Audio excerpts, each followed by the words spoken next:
नमस्कार, capital TV में आपका स्वागत है। आज हमारे सीरीज जिहाद का इलाज का ये दूसरा एपिसोड है। हम फिर एक बार अश्विनी उपाध्याय जी का स्वागत करते हैं।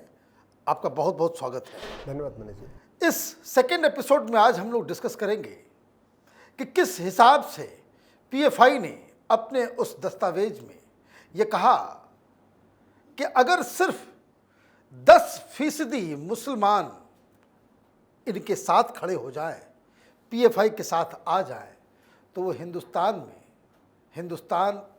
की जो सरकार है, जो स्टेट है, उसका ईंट से ईंट बजा दे।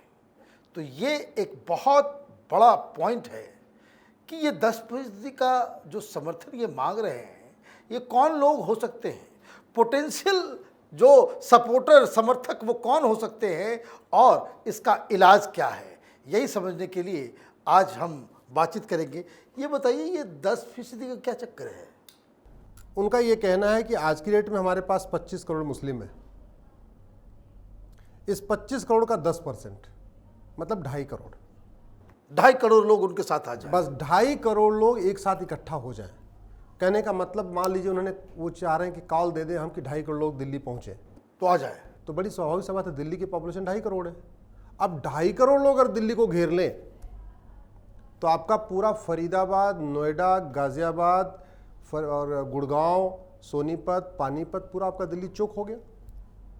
वो तो कुछ भी मनमानी कर देंगे फिर। 2.5 करोड़ का मतलब यही होता है। तो वो उनका ले दे के टारगेट ये है कि इस देश में अराजकता फैलाने के लिए 10-20 करोड़ की जरूरत नहीं है, 2.5 करोड़ 2 से 3 करोड़ लोगों की जरूरत है। और ये फैक्ट है, 2 से 3 करोड़ लोग सड़क पर उतर जाएंगे, इंटरनेशनल न्यूज़ बनेगी, पूरी अराजकता फैल जाएगी, इंटरनेशनल प्रेशर आना शुरू हो जाएगा। एक बेटी ने थोड़ा सा बोला, कितना हवा कर दिया था बाहर के कुछ देशों ने। तो आप जरा सोचो कि अगर 2 से 3 करोड़ लोग उतर आएंगे, फिर सरकार उनके ऊपर गोली भी नहीं चला सकती है। 3 करोड़ लोगों के ऊपर आप टैंक थोड़ी चलाओगे, क्या करोगे? ये तो गुंडे बदमाश से जो टिकैत के आए थे, हाँ, ये जो इन लोगों ने तमाशा किया, ये तो 2000 लोग थे। 2000 लोग थे, उनका तो ये बाल बाका नहीं कर सके, नहीं कर पाए। यहाँ चूड़ी पहन करके सारे लोग बैठे रह गए। 2 लाल किले का भी अपमान कर दिया, पुलिस वालों की पिटाई भी की और सारे केसेस जो है वापस ले लिए गए। तो वो वही कह रहे हैं कि 2 करोड़ लोग मतलब पहुंचे और पूरा दिल्ली एनसीआर घेर ले। उसके बाद आप क्या करोगे? सीरियस मैटर है। आप क्या बमबारी करवाओगे हेलीकॉप्टर से, या आप टैंक लगवा के अग्नि और ब्रह्मोस चलाओगे? आप तो डंडा चलाने लायक नहीं हो। आप ये ब्रह्मोस और इसकी बात करना ही बेकार है। और ये जो 10% उनका टारगेट है, ये बड़ा जेन्युइन और बड़ा प्रैक्टिकल टारगेट है। कहां से आएंगे ये लोग?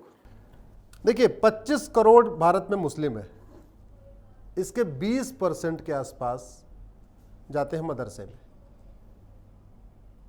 अब वो 10% की मांग कर रहे हैं। उनका मतलब ये कहना है कि जो जितने लोग मदरसे में जा रहे हैं उसके केवल आधे लोग हमें मिल जाए, बस पूरे मदरसे वाले भी उनको नहीं चाहिए। मतलब इतना कंप्लीट उनकी स्ट्रेटजी है, इतनी परफेक्ट स्ट्रेटजी है उनकी। वो कह रहे हैं हमको 5 करोड़ भी नहीं चाहिए मदरसे के, हमको उस 5 करोड़ से भी बल्कि 2.5 करोड़ चाहिए बस मदरसे में, वो हमको मिल जाए। आज की डेट में 5 लाख मदरसे भारत में चल रहे हैं।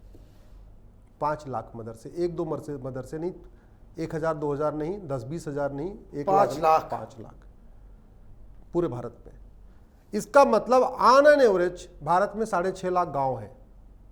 तो आपके हर 2 गांव के आसपास एक मदरसा पर खुल चुका है आपका। मदरसे क्या होता है, यहाँ तालीम तो दी ही जाती है, लेकिन मदरसे कन्वर्जन के सेंटर भी होते हैं। मदरसों में फंडिंग आ रही है बाहर से, विदेशों से तगड़ी फंडिंग आ रही है।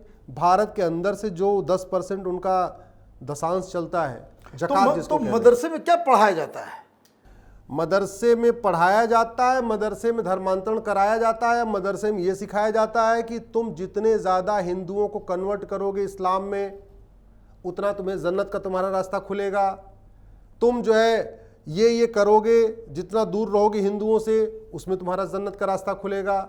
जिहाद करने से जन्नत का रास्ता खुलेगा। जब तक कयामत की रात नहीं आएगी, तब तक सब कब्र में पड़े रहेंगे। कयामत की रात तब आएगी जब पूरे दुनिया में एक भी काफिर नहीं बचेगा, मतलब एक भी गैर मुस्लिम नहीं बचेगा। तो जब तक कयामत की रात, अब ये सारे कयामत की रात के चक्कर में परेशान है कि जल्दी जल्दी कन्वर्ट कुछ मारने को, अब उस भाई क़यामत की रात लाने के लिए आपको ख़त्म करना है काफिरों को, गैर मुस्लिम्स को, तो ख़त्म करने का तरीका कन्वर्ट कराओ, बेटियों के साथ लफ्ज़-ए-जिहाद करो, बेटियों को फंसाओ, लड़कों को मारो, लड़कों को बहलाओ फुसलाओ, भाईचारा बना के कन्वर्ट कराओ। भाई एक आप लड़के को मारते हो तो आप एक लड़के को मारते हो, लेकिन एक लड़की को आप लफ्ज़-ए-जिहाद में ले आते हो तो आप एक पूरा परिवार खत्म कर देते हो एक तरफ, और दूसरी तरफ एक जनरेशन शुरू हो जाता है। एक शुरू हो जाता है। भारत में लड़के और लड़की का रेशियो डिफरेंट है। आज भी 1000 लड़के पे 930 या 940 लड़कियां हैं। तो आपने अगर एक हिंदू लड़की उठाया तो एक हिंदू लड़का कुंवारा हो गया, और इधर आपने 2 बीवी कर लिया, तो डबल नुकसान हुआ ना। आप समझ रहे मैं क्या कह रहा हूं? एक लड़की को लफ्ज़-ए-जिहाद में लाने का मतलब एक लड़का कुंवारा रह जाएगा। ये मुझे बताइए, ये इन स्कूलों को खोलने का मतलब क्या है? आपको धर्म की शिक्षा लेनी है, घर में कीजिए। ये सरकार का काम थोड़ी है कि हम इस्लाम के लिए जो है आप पढ़ाने के लिए हम सरकारी खजाने से पैसे दें। भारत का संविधान भारतीय संस्कृति की रक्षा के लिए है। भारतीय ज्ञान, भारतीय विज्ञान, भारतीय भाषा, भारतीय रीति रिवाज, भारतीय परंपरा के लिए रक्षा के लिए है। दुर्भाग्यवश चूंकि हमारे सांसद कभी संविधान पढ़ते नहीं है, जो पढ़ते हैं वो भी चुपचाप रहते हैं, वो ऐसी चीज़ों को एक्सप्लेन नहीं कर रहे। अरे हमारा संविधान तो कहता है कि भाई भारत का संविधान भारतीय धर्म की रक्षा के लिए, ना कि विदेशी मजहब की रक्षा के लिए। भारत का संविधान भारतीय भाषाओं की रक्षा के लिए, ना कि विदेशी भाषा। अरबी उर्दू विदेशी भाषा है, बिल्कुल। क्रिश्चियनिटी इस्लाम विदेशी मजहब है। भारत में शुरू हुआ जैन, बुद्धिज्म, सिखिज्म और हिंदुज्म। यह है भारत की परंपरा, भारतीय रीति रिवाज, भारतीय ज्ञान विज्ञान। उस पर काम ही नहीं हो रहा है। इसलिए मैं कह रहा हूं कि सारा दोष सरकारों का है, सांसदों का है।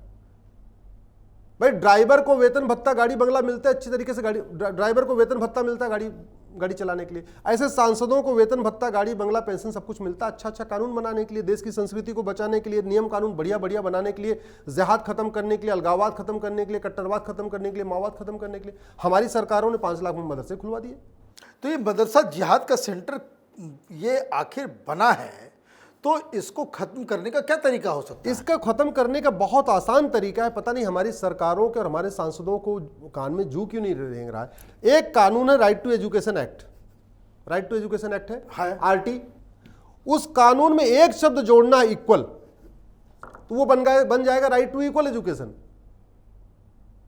समान। अभी उसको हिंदी में कहते हैं शिक्षा अधिकार कानून। उसमें इक्वल जोड़ते हैं वो सब बन जाएगा समान शिक्षा अधिकार कानून। इतना होना है। अभी उसमें जो पढ़ने की उम्र है 6 से 14 साल है, उसको 6 से 18 कर दो। यानी कक्षा 1 से लेकर 12वीं तक सब बच्चे एक जैसी स्कूलिंग करेंगे, एक जैसा किताब पढ़ेंगे। उनकी मातृभाषा अलग होगी, बंगाल वाला बंगाली में पढ़ेगा, गुजरात वाला गुजराती, महाराष्ट्र वाला मराठी में। एक तरह का कोर्स, एक तरीके की किताब होगा। मदरसा आपका गायब। और ये मेरी PIL चल रही है सुप्रीम कोर्ट में।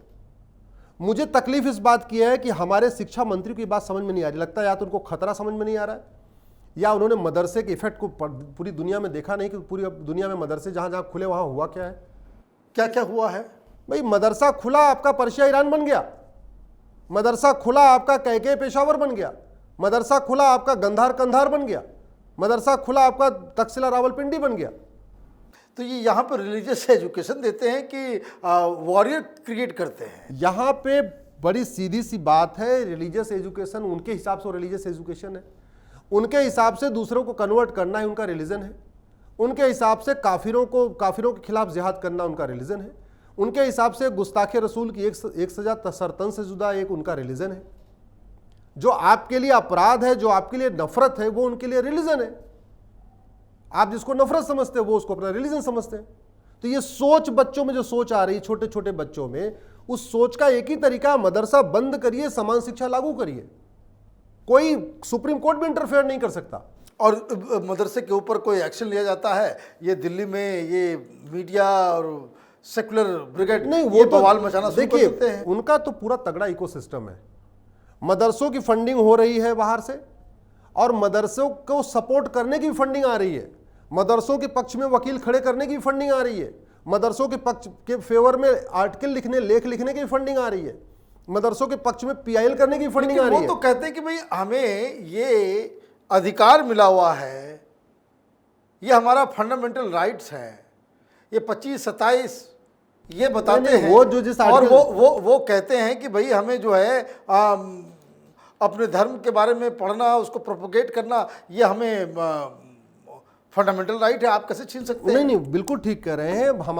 हमारे संविधान में धर्म पालन का अधिकार है, अधर्म पालन का नहीं। हमारे संविधान में प्रथा को प्रोटेक्ट और प्रमोट करने का अधिकार है, कुप्रथा को नहीं। कुरीति को प्रोटेक्ट और प्रमोट करने का अधिकार है, रीति को प्रोटेक्ट कर अधिकार है, कुरीतियों को नहीं। नफरत तो कुप्रथा हो गई ना, कुरीति हो गई ना, अधर्म हो गया भाई। धर्मांतरण तो अधर्म है, नफरत तो अधर्म है, तो उसको संविधान कैसे इजाजत दे सकता है? कौन आप बड़ी, मैं तो आपके कैपिटल टीवी के दर्शकों से बड़ा कहता हूं, आप कॉमन सेंस यूज करिए। कोई संविधान ये कह सकता है कि हाँ तुम्हें कन्वर्ट कराओ? कोई संविधान कह सकता है तुम जिहाद करो? कोई संविधान कह सकता है तुम नफरत फैलाओ? कोई संविधान ये भी नहीं कह सकता है कि सर्तन से जुदा कर दो, कोई कुछ फिर बोलता बड़ी है। सीधी सी बात है, ये हमारी सरकारें कंट्रोल क्यों नहीं करें, मुझे समझ में नहीं आ रहा है। भाई जो समस्या भारत में है वो समस्या चाइना में क्यों नहीं है, इजराइल में क्यों नहीं है, सिंगापुर में क्यों नहीं है? क्या वहां के राष्ट्रपति हमारे प्रधानमंत्री से ज्यादा मेहनती हैं, ज्यादा ईमानदार हैं, ज्यादा देशभक्त हैं? नहीं। फिर क्यों नहीं हो रहा है वहां पे? उनका कानून अच्छा है, उनका नियम अच्छा है, उनकी शिक्षा व्यवस्था है। ये कॉमन एजुकेशन सिस्टम चाइना में लागू है, कॉमन एजुकेशन सिस्टम सिंगापुर में लागू है, कॉमन एजुकेशन सिस्टम को अमेरिका ने अडॉप्ट कर लिया। कॉमन एजुकेशन सिस्टम अभी जब से गला काटा गया फ्रांस में, उन्होंने भी मदरसा बंद करके कॉमन एजुकेशन पे आ गए। तो ये तो पूरी दुनिया को पता चल गया कि जिहाद का जो एपिसेंटर है वो मदरसा है। यहीं पे नफरत सिखाई जा रही है, यहीं पे धर्मांतरण कराया जा रहा है, यहीं पे फ्राइडे को नई स्ट्रेटजी बन रही है। लेकिन यहाँ तो बाकायदा हिंदू चीफ मिनिस्टर्स, आपके मित्र केजरीवाल, ममता बनर्जी, अखिलेश यादव, इस तरह के तमाम, गहलोत, ये तमाम जो सरकार हैं, ये तो तनख्वाह बढ़ा रहे हैं जो मदरसा में पढ़ाने वाले जो मौलवी मौलाना होते हैं। ये इस देश वो उनके लिए बाकायदा स्पेशल प्रोविजन लगाते हैं कि भाई इन लोगों के खिलाफ कोई कुछ ना हो। ये दोनों चीज़ें तो मैंने क्या इससे माना जाए कि ये पॉलिटिकल पार्टी, चाहे वो ममता बनर्जी हो चाहे वो केजरीवाल हो, क्या इनको ये खतरा समझ में नहीं आता? मैं उनको दोष क्यों दूं? दोष तो हमारे अंदर है। हमारे हिंदू इतने बड़े खतरे के बावजूद क्यों नहीं एक दिन 1-2 करोड़ लोग, किसी संडे को 2-4 करोड़ लोग आते हैं सड़क पे, भैया मदरसा बंद करो, समाज शिक्षा लागू करो। मेरी PIL चल रही है, कोर्ट ने एडमिट किया, इसका मतलब मेरी बात में दम है।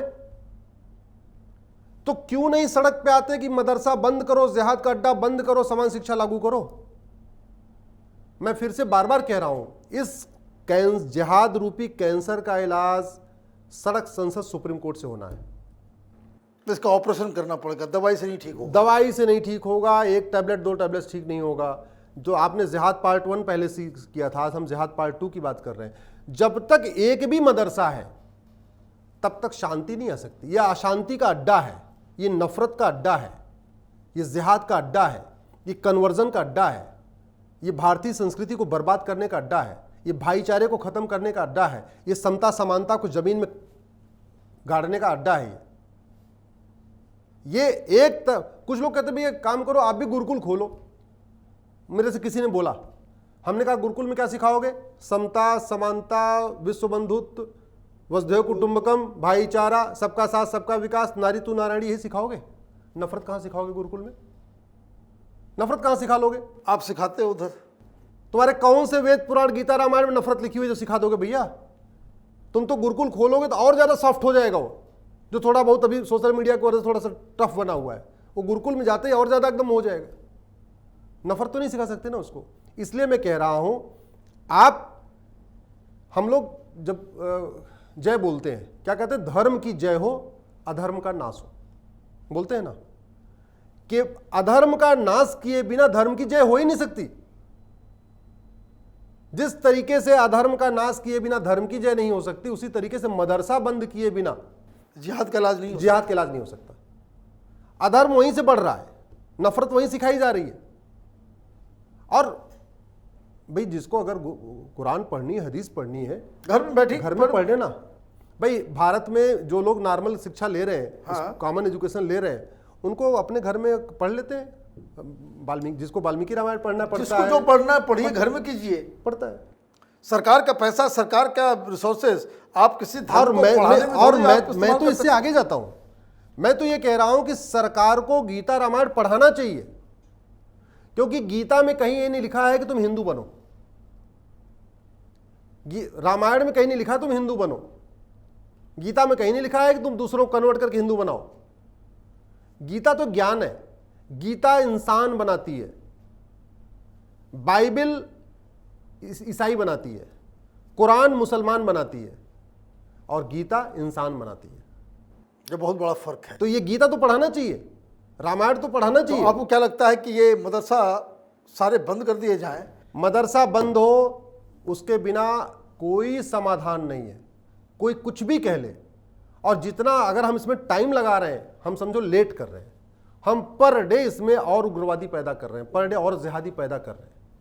जितने जल्दी बंद हो जाए उतना अच्छा है। नहीं तो हमारे लिए जो PFI का वीडियो है, आपने जो चलाया वीडियो 2047 का जो उनका टारगेट है, बिल्कुल कैलकुलेटेड टारगेट है, वो पूरा हो जाए, बिल्कुल प्रैक्टिकल टारगेट है, वो कोई हवाई टारगेट नहीं है। उस टारगेट से मैं बिल्कुल एग्री करता हूं। आपका बहुत बहुत धन्यवाद। ये जिहाद का इलाज पार्ट 2 था। अभी और भी हम लोग सीरीज आगे चलाएंगे, लेकिन आज के डिस्कशन से ये समझ में आया, दुनिया की बड़ी बड़ी जो डेमोक्रेसी हैं वहाँ भी इस तरह के रिलीजियस टीचिंग को, प्रीचिंग को, मदरसों को वहाँ बंद किया जा रहा है। क्यों किया जा रहा है? वो इसलिए किया जा रहा है कि डेमोक्रेसी में रिलीजियस राइट टू रिलीजन वो तो है, लेकिन it must be in private sphere. सरकार या सरकार के खर्च से इस तरह की चीज़ों को प्रोत्साहन देना ये सेक्युलरिज्म की निशानी नहीं है। हम लोगों को 70 साल से हिंदुस्तान को सेक्युलरिज्म के नाम पे कम्युनलिज्म बताया गया, पढ़ाया गया, सिखाया गया। उम्मीद प्रधानमंत्री मोदी की सरकार से है कि ये फैसला इनको लेना होगा कि आप पूरे देश में समान शिक्षा लागू करें। जो भी हिंदुस्तान में पैदा होता है 12th तक उसे एक तरह की शिक्षा, एक तरह के कोर्स और उसका उपयोग हिंदुस्तान को आगे बढ़ाने में, ये जो मदरसों में बच्चों के दिमाग में जहर डाला जा रहा है, इस पे पाबंदी लगानी पड़ेगी। तब जाकर ये PFI का जो गोल है 2047 तक हिंदुस्तान को इस्लामिक मुल्क बना देना, तब हम उसे रोक पाएंगे। आपका बहुत बहुत धन्यवाद। नमस्कार।